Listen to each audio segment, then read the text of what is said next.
अब एक culture develop किया जा रहा है, वो है राष्ट्रवाद का कल्चर। राष्ट्रवाद क्या है, इस देश के लोगों को समझाया नहीं जाएगा, इस देश के लोगों को पता भी नहीं है। विशेष तौर पर जो राष्ट्रवाद का राग अलाप रहे हैं, जो देशभक्ति का राग अलाप रहे हैं, उन्हें नहीं पता है कि राष्ट्रवाद होता क्या है।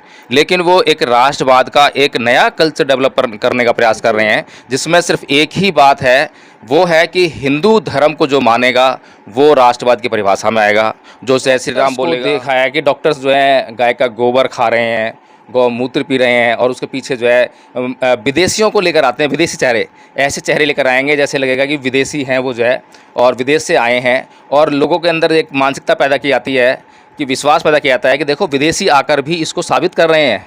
लेकिन तो मैं बार बार वही बात कर रहा हूँ, संस्कृति का मामला है। यहाँ पर जो है सुदामा के पैर जो है ईश्वर धोते हैं और उनका सम्मान करते हैं और रात रात उनको मनाते हैं। और इस तरह से यहाँ पर जो है दरिद्र नारायण की परिभाषा भी दी जाती है। कुल मिलाकर ये है कि लोगों को जैसी स्थिति में हैं उसी स्थिति में जीने के लिए तरह तरह की कहानियाँ बनाई जाती हैं, तरह तरह के नाटक जल्दी हो सके उतना छोड़ दो। लेकिन यहाँ के जो मूल्यवासी हैं, अभी देखिए जो कावड़ लेने जा रहे हैं, उन सबसे ज़्यादा संख्या सर्वे कराइए किसकी है, कौन सा समाज है वो जो है, उसमें ब्राह्मण समाज के लोग जो है आपको नहीं मिलेंगे, क्षत्रिय लोग नहीं मिलेंगे, वैश्य लोग नहीं मिलेंगे। आपको जो मिलेंगे वो वही मिलेगा जो कि कम पढ़ा लिखा है, गरीब है, मजदूर है, और विशेष तौर पर जो इस देश, यानी कि अब जो बाहर से आए हुए किराए के टट्टू जो है वो यह कहने का प्रयास कर रहे हैं कि इस देश के मूल निवासियों से वे लोग जो है उनका घर छीन लेंगे।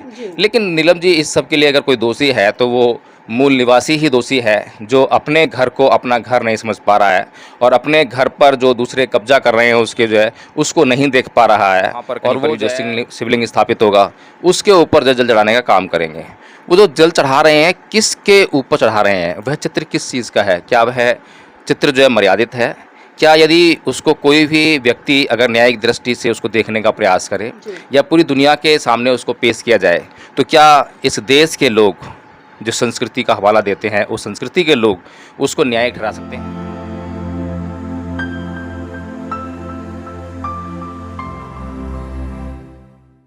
नमस्कार, आप देख रहे हैं एनबी न्यूज 24/7 नीलम बोध के साथ। और साथ ही आज मैं बात करूंगी मध्य प्रदेश में हुई घटना को लेकर। जी हां, वही घटना जिसने मानवता को शर्मसार कर दिया है। और इस तरह की गंदी मानसिकता आखिर लोगों के मन मस्तिष्क में किस तरह से पनप जाती है, इसी कड़ी में मेरे साथ बात करने के लिए आज एडवोकेट जय भीम प्रकाश जी हैं। उन्हीं से जानना चाहूंगी कि इस घटनाक्रम को किस तरह से देखते हैं। सर, आपका स्वागत है एनबी न्यूज में। जय भीम, नमोदय नीलम जी। सर, जिस तरह से मध्य प्रदेश की जो घटना है, लगातार सोशल मीडिया पर हम एक वीडियो वायरल होते हुए देख रहे हैं और लोगों की अलग अलग प्रतिक्रिया है, तो सर इस घटना को आप किस तरह से देखते हैं? देखिए नीलम जी, कुछ लोग जो है इसको कानूनी तरीके से देख रहे होंगे, संवैधानिक तरीके से देख रहे होंगे। कुछ लोग इसको संवैधानिक अधिकारों का हवाला देते हुए कह रहे होंगे कि ये संवैधानिक अधिकारों का हनन है और इस पर कानूनी कार्रवाई की जाए। लेकिन मेरा ये मानना है कि जिस प्रकार से मैंने इंद्र मेघवाल की घटना थी, जितेंद्र मेघवाल की घटना थी, उन पर मैंने प्रतिक्रिया दी थी कि यह जो मामला है ये कानूनी और संवैधानिक मामला तो है ही, लेकिन उससे भी कहीं अधिक यह मामला जो है सांस्कृतिक मामला है। यह जो कल्चर है जो इस देश में डेवलप हो गया है, इसके लिए जो संस्कृति जिम्मेदार है, उस संस्कृति को अपनी जवाबदेही तय करनी पड़ेगी। और उससे भी ज़्यादा जो काम है वो इस देश के लोगों को करना पड़ेगा। इस देश के लोगों को ये तय करना पड़ेगा कि जिस संस्कृति के तहत वे जीने को मजबूर हैं, वो संस्कृति उन्हें क्या सिखाती है। आज तक का जो इस देश का इतिहास है, उस इतिहास में इस देश के लोगों को उस संस्कृति ने क्या दिया है। इस देश के लोगों को उस संस्कृति ने अपमान, जिल्लत और घृणा, द्वेष, इसके अलावा कुछ नहीं दिया है। और विशेष तौर पर अगर मैं इस देश के एक विशेष वर्ग की बात करूं, मान्यवर साहब कांसीराम जी ने जिसको कि बहुजन समाज के नाम से संबोधित किया, और उसमें SC, ST और OBC समाज आता है। आज हमें समझना पड़ेगा कि जो ये घटना घटी है कि एक व्यक्ति दूसरे व्यक्ति के ऊपर जो है पेशाब करता है, ये कौन सी संस्कृति, यानी संस्कृति मतलब दिमाग की पैदाइश है, उसके दिमाग में कहीं ना कहीं ऐसी चीज़ें बैठी हुई हैं। और अभी हम देख रहे होंगे कि लोग कावड़ लेने जा रहे हैं, फिर उसके बाद क्या करेंगे, वे लोग जल लेकर आएंगे, वहाँ से हरिद्वार जाएंगे, वहाँ जल लेकर आएंगे, और अपने अपने जो उनके जो जहाँ पर निवास स्थान है उसके आसपास जो भी मंदिर हैं वहाँ पर कहीं पर भी जो शिवलिंग स्थापित होगा उसके ऊपर जल चढ़ाने का काम करेंगे। वो जो जल चढ़ा रहे हैं, किसके ऊपर चढ़ा रहे हैं, वह चित्र किस चीज़ का है? क्या वह चित्र जो है मर्यादित है? क्या यदि उसको कोई भी व्यक्ति अगर न्यायिक दृष्टि से उसको देखने का प्रयास करे या पूरी दुनिया के सामने उसको पेश किया जाए, तो क्या इस देश के लोग जिस संस्कृति का हवाला देते हैं उस संस्कृति के लोग उसको न्यायिक ठहरा सकते हैं। वो ये कह सकते हैं कि ये जो चित्र है, ये जो मूर्ति है, ये जो न्यायिक है, ये जो सार्वजनिक तौर पे पेश की जाती है, तो ये जो संस्कृति ही ऐसी है। इस संस्कृति में आपने देखा है कि समय समय पर जो इनके इस संस्कृति के जो देवता हैं, ईश्वर हैं, उन लोगों ने क्या किया है, क्या उदाहरण पेश किए हैं। तो उन्होंने जो है हत्याएं की हैं, बलात्कार किए हैं, द्वेष किया है, घृणा की है। इस तरह के जो देवी देवता हैं, ईश्वर हैं, जब वे कृत्य करते हैं तो वे इस देश के लोगों को क्या संस्कृति दे सकते हैं, क्या सभ्यता दे सकते हैं, तो समझ आती है। अभी आपने संस्कृति की बात करी तो संस्कृति से जानना चाहूंगी, अभी पिछले दिनों जिस तरह से पठान मूवी रिलीज हुई थी उसमें हमने देखा था कि तथाकथित बहुत सारे हिंदू लोग जो संस्कृति का हवाला देते हैं वो एक कलर को लेकर उन लोगों की भावनाएं आहत हो गई थी। लेकिन अभी जिस तरह से जो जसवंत राव व्यक्ति है जिसके ऊपर जो ये जघन्य घटना अंजाम दी गई है, उसने भगवा कलर के वस्त्र पहने थे। तो सर इस समय कोई भी हिंदू संगठन नहीं निकल कर आया, उनकी भावनाएं आहत नहीं हुई, तो इस पर क्या कहेंगे सर? देखिए नीलम जी, ये भी जो है एक तरह की संस्कृति को डेवलप करने का प्रयास किया जा रहा है जी। जो चाहे वो जो बेशरम रंग जो दीपिका पादुकोण ने पहना और जो पठान मूवी के ऊपर जो हल्ला मचा, वो प्रकरण हो या कोई और प्रकरण हो, अब एक कल्चर डेवलप किया जा रहा है, वो है राष्ट्रवाद का कल्चर। राष्ट्रवाद क्या है, इस देश के लोगों को समझाया नहीं जाएगा, इस देश के लोगों को पता भी नहीं है। विशेष तौर पर जो राष्ट्रवाद का राग अलाप रहे हैं, जो देशभक्ति का राग अलाप रहे हैं, उन्हें नहीं पता है कि राष्ट्रवाद होता क्या है। लेकिन वो एक राष्ट्रवाद का एक नया कल्चर डेवलप करने का प्रयास कर रहे हैं, जिसमें सिर्फ एक ही बात है, वो है कि हिंदू धर्म को जो मानेगा वो राष्ट्रवाद की परिभाषा में आएगा, जो जय श्री राम बोलेगा वो हिंदू राष्ट्र की परिभाषा में आएगा। और अभी जिस तरह से हम जो है कई संतों को देख रहे हैं, कई गुंडे मवाली निकल के आ रहे हैं, खुलेआम धमकियां दे रहे हैं। और अभी उत्तराखंड से गुंडा निकल कर आया जिसने धमकी दी कि भाई यहाँ पर जो है यह देश जो है हिंदुओं का है और यहाँ पर केवल हिंदू रहेंगे, हिंदुओं के अलावा जो है कोई अन्य नहीं रहेगा, यहाँ तक कि बौद्ध लोग भी नहीं रहेंगे, जो कि जिनका ये देश है, मूल निवासी हैं। यानी कि अब जो बाहर से आए हुए किराए के टट्टू जो है वो यह कहने का प्रयास कर रहे हैं कि इस देश के मूल निवासियों से वे लोग जो है उनका घर छीन लेंगे। लेकिन नीलम जी, इस सब के लिए अगर कोई दोषी है तो वो मूल निवासी ही दोषी है, जो अपने घर को अपना घर नहीं समझ पा रहा है और अपने घर पर जो दूसरे कब्जा कर रहे हैं उसके जो है उसको नहीं देख पा रहा है और वो जो है जो होते हुए देख रहा है। तो ये तो जो है इस देश के मूल निवासी को तय करना है। अभी तक तो जो परम पूज्य बाबा साहेब डॉक्टर भीमराव अम्बेडकर ने उनका मार्गदर्शन किया 1935 में कि मैं हिंदू धर्म में पैदा हुआ, मेरे बस की बात नहीं थी, बार बार इस बात को कहते हैं, लेकिन मैं हिंदू धर्म में मरूंगा नहीं। 1956 में बौद्ध धर्म अपना लिया, बहुत सटीकता के साथ, बड़ी स्पष्टता के साथ, तमाम तरह के अपने ऊपर अत्याचारों को झेलते हुए, तमाम मानसिक दबावों को झेलते हुए, तमाम तरह के जो हमले हैं और जो डर थे उन सबको बर्दाश्त करते हुए परम पूज्य बाबा साहेब डॉक्टर भीमराव अम्बेडकर ने इस देश के मूल निवासियों को ये बताने का काम किया कि अरे भाई, तुम लोग मूल निवासी हो और ये तुम्हारी संस्कृति नहीं है, ये तुम्हारा धर्म नहीं है, ये विदेशियों का धर्म है जो तुम पर लाद दिया गया है। और ये धर्म अगर विदेशियों का है भी चलो कोई बात नहीं, लेकिन इस धर्म में आपको जीने लायक कोई स्थिति नहीं है, परिस्थितियाँ ही नहीं है।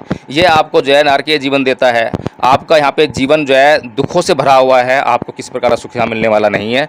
आप इसको जितना जल्दी हो सके उतना छोड़ दो। लेकिन यहाँ के जो मूल निवासी हैं, अभी देखिए जो कावड़ लेने जा रहे हैं उन सबसे ज़्यादा संख्या, सर्वे कराइए किसकी है, कौन सा समाज है वो जो है, उसमें ब्राह्मण समाज के लोग जो है आपको नहीं मिलेंगे, क्षत्रिय लोग नहीं मिलेंगे, वैश्य लोग नहीं मिलेंगे। आपको जो मिलेंगे वो वही मिलेगा जो कि कम पढ़ा लिखा है, गरीब है, मजदूर है और विशेष तौर पर जो इस देश का मूल निवासी है। जिस तरह से घटना सुर्खियों में बनी और लगातार सोशल मीडिया पर लोगों ने एक प्रेशर क्रिएट किया और उसी के मार्फत हमने देखा कि मध्य प्रदेश की पुलिस ने जो परवेश शुक्ला नाम का जो गुंडा है उसको अरेस्ट भी कर लिया। और उसके बाद सर आज हमने देखा कि मध्य प्रदेश के जो मुख्यमंत्री हैं माननीय शिवराज चौहान जी, उन्होंने जो जसवंत राव है जिसके ऊपर इस घटना को अंजाम दिया गया था, उस आदिवासी व्यक्ति को अपने घर पर बुलाया और उसके पैर गंगा जल से धोने का काम किया।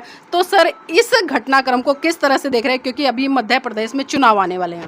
देखिए नीलम जी, मैं बार बार वही बात कर रहा हूँ, संस्कृति का मामला है। यहाँ पर जो है सुदामा के पैर जो है ईश्वर धोते हैं और उनका सम्मान करते हैं और रात रात उनको मनाते हैं। और इस तरह से यहाँ पर जो है दरिद्र नारायण की परिभाषा भी दी जाती है। कुल मिलाकर ये है कि लोगों को जैसी स्थिति में हैं उसी स्थिति में जीने के लिए तरह तरह की कहानियाँ बनाई जाती हैं, तरह तरह के नाटक रचे जाते हैं। मोदी जी ने भी मतलब जो है पैर धोए हैं और ये लोग ड्रामा करते हैं, गरीबों की झुग्गियों में झोपड़ियों में जाकर खाना खाते हैं। ये सब जो है इनका जो षड्यंत्र है, हिंदू राष्ट्र की कल्पना ले लो चाहे कुछ भी ले लो, ये सब में कुछ नहीं है। चाहे वो राम मंदिर का मामला हो, ये सब के पीछे सिर्फ और सिर्फ सत्ता का ही एक ख्वाब है, सत्ता का लालच है।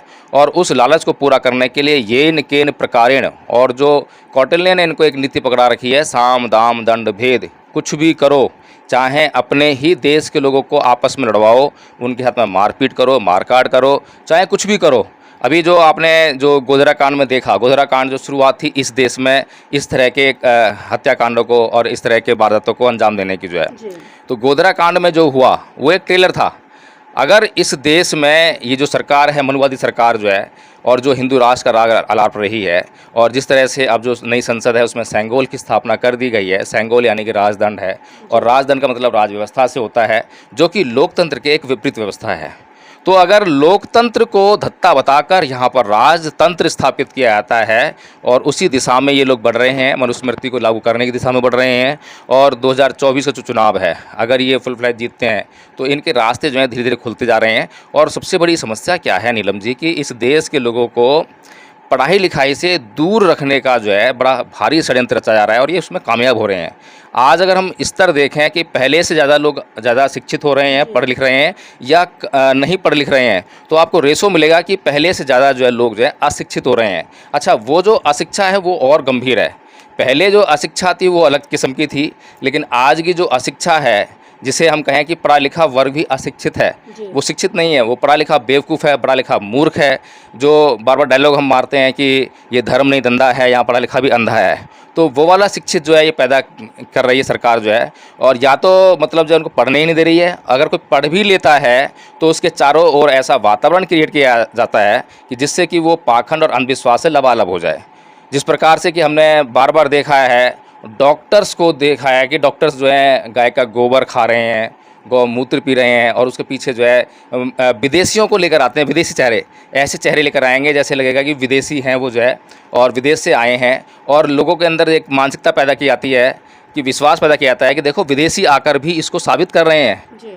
तो इस तरह की जो धारणाएं हैं लोगों के माइंड में डाल दी जाती हैं, और लोगों के सामने जो है जब कुछ नहीं मिलता तो एक ही बात उनके माइंड में डाल दी जाती है कि कुछ तो है जो चला रहा है सबको, जो है कुछ तो है जो चला रहा है इस दुनिया को, जो है अब पता किसी को नहीं है, बताया किसी ने नहीं है, देखा किसी ने नहीं है, लेकिन एक अंधापन जो पैदा होता है। इसी को कहा है कि धर्म नहीं धंधा है, पढ़ा लिखा भी यहाँ अंधा है। हाँ सर, जाते जाते एक आखिरी सवाल पूछना चाहूँगी आपसे। जिस तरह से पूरा घटनाक्रम हुआ है, और अभी हमने देखा अरेस्ट भी हो गया है वो व्यक्ति, और शिवराज चौहान ने उसको बुलाकर गंगा जल से उसको पैर भी धो दिए, तो क्या लगता है कि इस तरह की घटनाओं को रोकने के लिए क्या खाली इस तरह के प्रावधान उचित हैं, या आपकी दृष्टि से कुछ और होना चाहिए ताकि इस तरह की घटनाओं को रोका जा सके? देखिए नीलम जी, केवल सांस्कृतिक परिवर्तन के द्वारा ही ऐसी घटनाओं को रोका जा सकता है। आप जो है कानून के ज़रिए एक तुरंत समाधान प्रस्तुत कर देते हैं, लेकिन लोगों की मानसिकता उससे नहीं बदलती है। शासन भी उनका है, प्रशासन भी उनका है, उसको पकड़ लिया है, लेकिन जो काम को उसने अंजाम दिया है वो किसकी सह पर दिया है, और उसके पीछे षड्यंत्र क्या है। उसके पीछे वही मनुवादी षड्यंत्र है, जो लोगों के भीतर जो है दहशत कायम करने का जो प्रयास किया जा रहा है, वो उस षड्यंत्र का हिस्सा है ये घटना जो है। तो ऐसी जो कानूनी कार्रवाई की जा रही है उसको फ़र्क पड़ने वाला नहीं है, लेकिन एक कल्चरल रिवॉल्यूशन, कल्चरल चेंज की ज़रूरत है, सांस्कृतिक परिवर्तन की ज़रूरत है। आज उस तरफ लोगों को सोचना पड़ेगा जिस संस्कृति को ये देश जो है कई हज़ार सालों से झेलता आ रहा है, देखता आ रहा है, सब कुछ देखा है। विशेष तौर पर आज़ादी के बाद तो इस संस्कृति के बहुत अच्छी तरह से दर्शन हुए हैं। आज़ादी से पहले अच्छे दर्शन हुए थे, लेकिन आज़ादी के बाद अब जो है जब से ये बीजेपी सरकार आई है तो अच्छी तरह दर्शन करा रही है। लेकिन अगर अब भी इस देश के लोग जो है आँखें मूंद लें और सब कुछ देखते हुए भी अंधे बन जाएँ तो फिर जो है समस्या बहुत गंभीर हो जाती है। और नीलम जी, ये जो सांस्कृतिक परिवर्तन मैं कह रहा हूँ, इसका मतलब ये है कि ये जो हिंदू संस्कृति जिसके अंतर्गत इस देश को चलाने का प्रयास किया जा रहा है, हिंदू संस्कृति के अंदर नैतिकता नाम की चीज़ नहीं है। किसी भी प्रकार के नैतिक आचरण नहीं है। लेकिन वहीं अगर हम देखें तो बुद्ध का जो धम्म है इस देश में ही फला फूला है, इस देश में फैला है, इस देश से ही निकल कर जो है पूरी दुनिया में फैला और पूरी दुनिया में जाकर उसने भारत को जो है विश्व गुरु का दर्जा दिलवाया। तो उसके अंदर अगर कुछ है तो केवल और केवल नैतिकता है। इस देश के लोगों को दोबारा से नैतिकता का पाठ पढ़ाने की आवश्यकता है। और यदि इस देश के लोगों को नैतिकता का पाठ पढ़ाना है तो वो हिंदू संस्कृति कभी नहीं पढ़ा सकती है, क्योंकि हिंदू संस्कृति के जो देवी देवता हैं, ईश्वर हैं, खुद ही अनैतिकता में लिप्त रहते हैं। तो वो कैसे उदाहरण पेश करेंगे, कैसे नैतिकता के लिए वो जो है उसको संकल्पित करेंगे किसी मनुष्य को। लेकिन बुद्ध जो है जो नैतिकता की मूर्ति हैं और नैतिक आचरण ही उनके धर्म का पूरा आधार है, तो वो केवल जो है बौद्ध धर्म ही है जो इस देश को पुनः जो है एक सांस्कृतिक परिवर्तन के तहत जो है एक अच्छा जीवन दे सकता है इस देश के लोगों को, और पूरी दुनिया में भारत को फिर से विश्व गुरु का दर्जा दिला सकता है। जी बहुत बहुत धन्यवाद सर आज की इस महत्वपूर्ण चर्चा में हमारे साथ जुड़ने के लिए। और देखिए सर ने बिल्कुल स्पष्ट कर दिया कि इस देश में लगातार 2 संस्कृतियों की लड़ाई रही है, और आप सभी जानते हैं कि मैं कौन सी संस्कृतियों की बात करूं। और साथ ही परम पूज्य बाबा साहब ने एक पुस्तक लिखी है, क्रांति और प्रतिक्रांति। तो मैं चाहूँगी कि जिस दिन आप इस पुस्तक को पढ़ लेंगे उस दिन आप समझ जाएंगे कि आखिर इस देश में क्या चल रहा है और जो सत्ता पर बैठे हुए लोग हैं आखिर वो क्या चाहते हैं, उनकी मानसिकता क्या है। तो और साथ ही अगर इस तरह की घटनाओं को आप लोग रोकना चाहते हैं तो उसके लिए भारत देश के लोगों को जो सच्ची और अच्छी संस्कृति है उसका यहाँ पर प्रचार व प्रसार करना पड़ेगा, तभी इस तरह की घटनाओं को रोका जा सकता है। और यहाँ पर जाते जाते मैं कहना चाहूँगी कि जिस तरह से इस घटना को अंजाम दिया गया है तो उस व्यक्ति पर मानहानि का केस भी होना चाहिए, SC/ST एक्ट के तहत उस पर मुकदमा दर्ज होना चाहिए,